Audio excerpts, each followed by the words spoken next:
灣區盛會有咩睇？盡在全運全媒體。大家好，我係一鳴。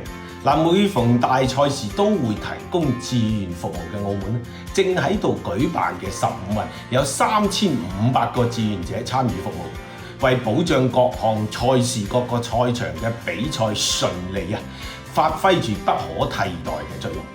以15運乒乓球賽為例啦，賽場內外澳門志願者嘅良好服務就獲得咗運動員觀眾嘅好評。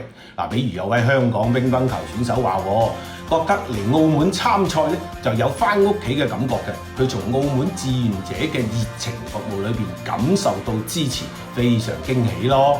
唔知大家有冇留意啦？喺澳門嘅全運乒乓球賽場咧，現場係有志願者同埋工作人員手舉唔好開閃光燈、合理助威、勿干擾比賽等等嘅示意牌。提醒觀眾喺為選手適時加油嘅時候，唔能夠對運動員嘅比賽產生干擾。